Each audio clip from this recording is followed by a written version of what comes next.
voltei para, neste momento, colocar mais uma peça no nosso quebra-cabeça que estamos montando.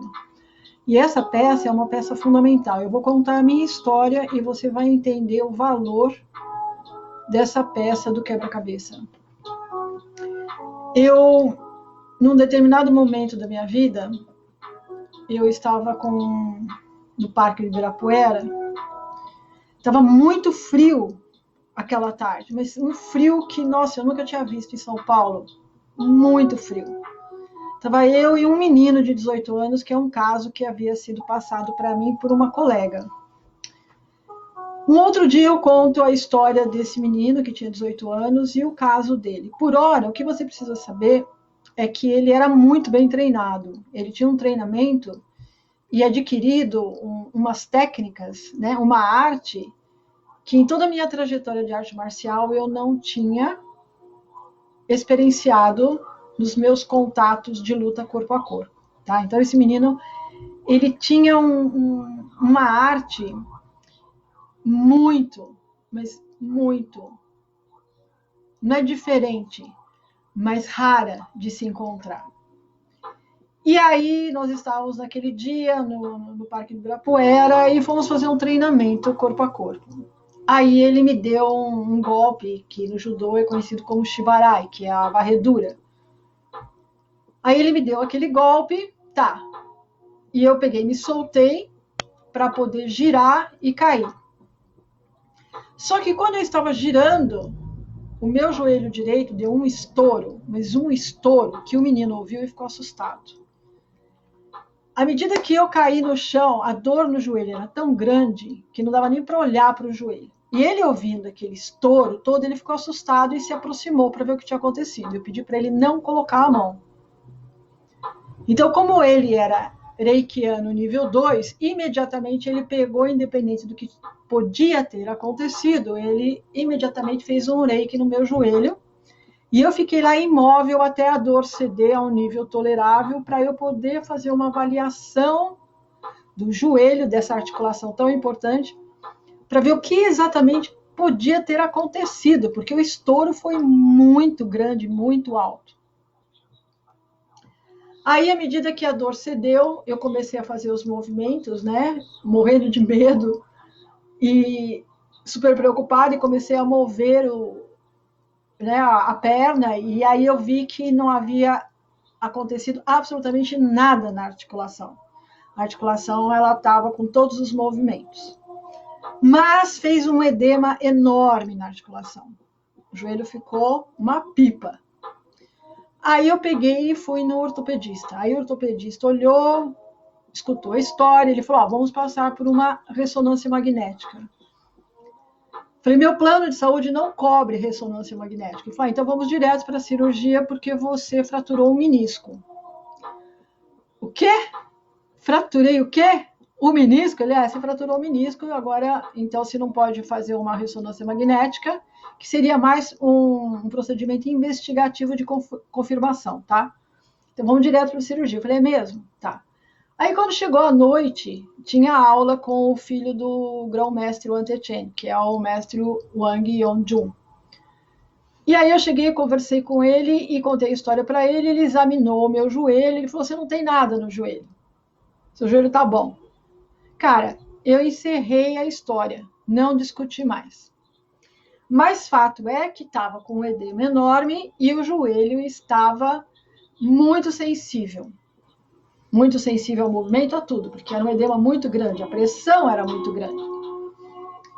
E eu estava há 15 dias de fazer uma apresentação de Tai Chi dentro do Festival de Artes Marciais, viria, né, um ônibus cedido pela prefeitura de Jacareí com os meus alunos para podermos fazer uma apresentação de Tai Chi com toda a expressão que o Tai Chi pode oferecer dentro de um evento naquele porte, porque era um festival de arte marcial dentro do ginásio do Ibirapuera. Nessa edição do festival, ia ter uma luta amistosa com o Éder Joffre, ia ter uma disputa de título internacional com Paulo Zorello, e o Tahiti ia se apresentar, lógico, então o Tahiti ia se apresentar com uma equipe de alunos meus que vinha de Jacareí, e eu tinha preparado todo uma apresentação, convidei outra escola para se apresentar junto, então eu montei um espetáculo de Tahiti para essa data que era muito importante. E 15 dias antes eu tive essa ocorrência e esse diagnóstico. Mestre Yong-Jun falou que não tinha absolutamente nada, e então não tem. Por quê? Por que não tem nada? Porque eu vou te confessar uma coisa muito pessoal minha, tá? Os chineses, há mais de 5.000 anos que eles se quebram, mas eles se quebram literalmente. Então ninguém melhor do que eles para saber como recuperar uma fratura, quer seja óssea, articular, de ligamento, não importa. Os chineses têm uma ortopedia por excelência, uma ortopedia ímpar, tá?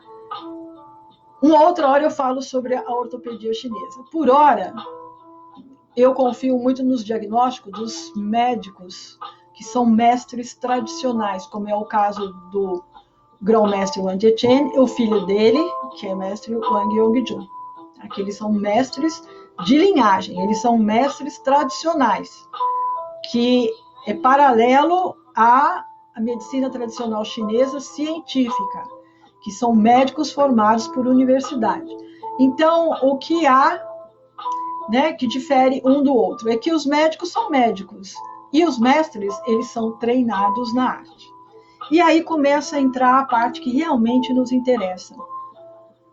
Porque tanto o grão-mestre como o mestre Yongjun, eles são treinados na arte da força interna. O grão-mestre em Xing Chuan, Bagua, Esgrima, Tai Chi e Yi Chuan. E o mestre Yongjun em Yi Chuan, puramente dito. Propriamente dito é só não, né? Porque a única arte que ele treina é o Yi Chuan. Então ele focou direto no Yi Chuan. Porque se você tem o Yi, a arte dos punhos da mente, você tem as outras, né? Agora, nada impede de você treinar as outras. Eu, pessoalmente, valorizo muito o Xing Yi Chuan. E aí entra a parte que interessa. Porque eu, como praticante de Xing Yi Chuan, pratico o Yi Chuan, que é toda a minha estrutura marcial. Diante de uma situação dessa, eu tive uma comprovação de que, primeiro, é uma arte que imuniza você, que te protege, é um escudo de proteção.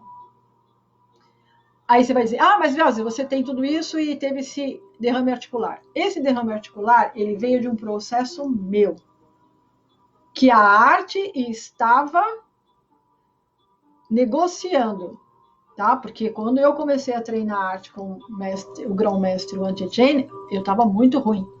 Eu tinha muita fraqueza nos joelhos, eu não ficava em pé. Então, para eu poder estar lutando com um menino de 18 anos e, de repente, porque estava muito frio, e eu tive um derrame articular, se não fosse a arte, aquilo tinha sido muito feio. Mas, enfim, o que interessa? Ponto 1. Se aconteceu, a arte me protegeu ao ponto de chegar só nesse nível de machucado. Ponto 2.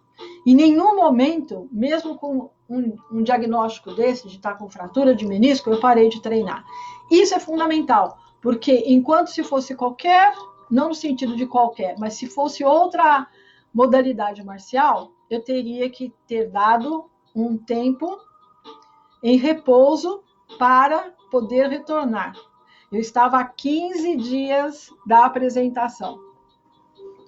Mas a arte da força interna é tão poderosa, primeiro, porque em nenhum momento eu precisei parar de fazer e de treinar as práticas da força interna focada no Xing Yi Chuan. 2, eu fazendo a arte, eu ajudei no processo de recuperação da minha articulação que estava gravemente lesada. 3, Se eu tivesse realmente tido uma fratura de menisco, você acha que eu teria recuperado? Você acredita que eu seria quem sou hoje se eu tivesse tido uma fratura de menisco e não tivesse me submetido a uma cirurgia? Então, isso que é importante você entender. Quando você treina porque gosta e quando você está comprometido com a arte. Quando você está comprometido, você dá a vida pelo que você faz. E eu sempre treinei comprometida. Então, eu abracei o Shinichuan, a arte da força interna, que é o Neijia, comprometida com a arte. E quando eu faço isso comprometida, que eu dou minha vida para fazer a arte, então eu tenho de volta o que ela tem de melhor para oferecer. Então, olha que, sem palavras, adjetivo para qualificar. Primeiro, continuei treinando. Segundo, meu joelho não tinha fratura nenhuma de menisco. Terceiro, 15 dias depois eu estava lá me apresentando com a equipe. Normal. E fiz uma apresentação e uma performance sem nenhuma restrição, depois de 15 dias. Então, esse é o Ichigo Ichie desse momento. Essa é a peça fundamental e preciosa que eu estou compartilhando com você. É uma história minha, é uma história real. E dentro de toda essa narrativa, de toda essa história que eu te contei, tem muitos peixes para serem pescados. Mas o que acontece é que nós estamos com uma mente habituada à didática, que tudo vem muito claro e explícito para você pegar de imediato o maior número de informação. E com isso, perdeu-se a capacidade de avaliar o apresentado e compreender o que está sendo dito e pescar os peixes que estão nadando, né, no oceano da informação que você está recebendo. E isso é muito importante. Por quê? Porque toda informação espiritual, ela é metafórica. Todo mestre taoísta, ele vai te contar uma história que às vezes não tem nada a ver com o que ele está dizendo, mas o que você quer saber está dentro daquela história desinteressante. E você que vai ter que pescar o peixe que você quer para saciar a sua fome. E é isso que nós temos que nos ajuizar nesse momento. Treinarmos a nossa mente a aprender a ver o que está sendo dito através do que está sendo dito. Entender o que está nas entrelinhas. Senão, você assiste um filme chinês e vai achar que aquilo é muita fantasia. Mas, na verdade, um chinês ele tem uma mente muito madura. Ele sabe que todo filme é uma ficção. Então, tanto faz vir um cara pendurado num cordão ou o cara realmente voar. Tanto faz. Aquilo é uma ficção. Você pode ver o cordão e pode não ver o cordão. Não faz diferença, porque para um chinês ele está entendendo que naquele momento, aquele cara, aquele personagem está voando. E o que interessa é o que fez ele voar. Por que ele está voando? O que ele tem de diferencial que faz com que ele, como mesmo na forma humana, sem asa, possa voar? É isso que tem que ajuizar. E aí você começa a ver as produções chinesas com outros olhos. Porque se tem uma coisa que o chinês não é infantil.